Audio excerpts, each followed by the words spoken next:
नोटबंदी मामले की सुनवाई, केंद्र के जवाब से सुप्रीम कोर्ट नाराज, क्यों कहा शर्मनाक स्थिति। नोटबंदी के मामले पर सुप्रीम कोर्ट सुनवाई के दौरान केंद्र सरकार के रवैये से असंतुष्ट और नाराज नजर आया। दरअसल केंद्र ने हलफनामा दाखिल करने के लिए और समय की मांग की, जिस पर सुप्रीम कोर्ट की संविधान पीठ ने कहा कि ये शर्मनाक स्थिति है। ऐसा पहले कभी नहीं हुआ कि संविधान पीठ बिना सुनवाई के मामले में अगली तारीख मुकर्रर कर दे। संविधान पीठ में न्यायमूर्ति नजीर ने कहा कि सरकार को जवाब दाखिल करने के लिए 4 हफ्ते का समय दिया गया था। जस्टिस नजीर ने साफ किया कि जो समय आपको दिया गया उसे कम या अपर्याप्त समय नहीं कहा जा सकता।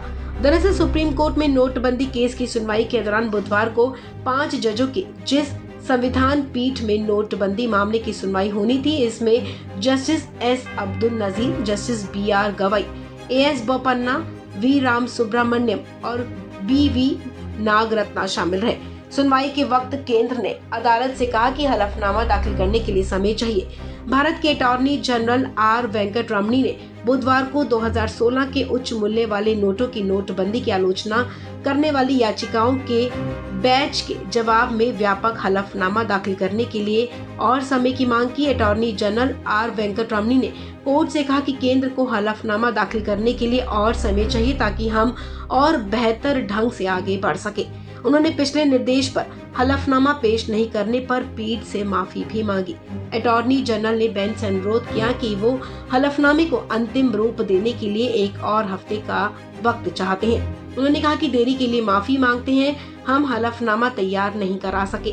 हलफनामा हम सभी के लिए बहुत कुछ बेहतर और व्यापक तरीके से आगे बढ़ने में उपयोगी होगा, नहीं तो कार्रवाई का रास्ता अनियंत्रित हो सकता है। उन्होंने कहा कि हलफनामा पेश नहीं करने पर मुझे देरी के लिए गहरा खेद है।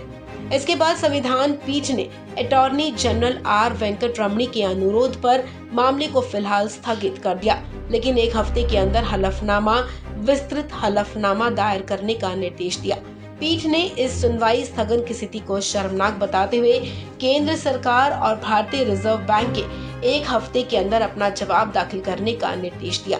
सुप्रीम कोर्ट ने स्थगन की अनुमति देने और अगली सुनवाई के लिए 24 नवंबर की तारीख मुकर्रर करते हुए साफ किया कि सरकार और RBI को 1 हफ्ते के अंदर अपना हलफनामा जमा करना होगा। सुनवाई के दौरान जस्टिस नजीर ने सख्ती दिखाते हुए कहा कि हम इस केस को 24 तारीख को लिस्ट कर रहे हैं, भले ही 25 तारीख को मिसलेनियस केस की सुनवाई का दिन है, लेकिन संविधान पीठ उस दिन भी नोटबंदी मामले की सुनवाई जारी रखेगी। ये कोर्ट के लिए मिसलेनियस केस की सुनवाई के दिन नहीं होंगे। इस खबर में फिलहाल इतना ही। तमाम अपडेट्स के लिए आप बने रहें वन इंडिया हिंदी के साथ।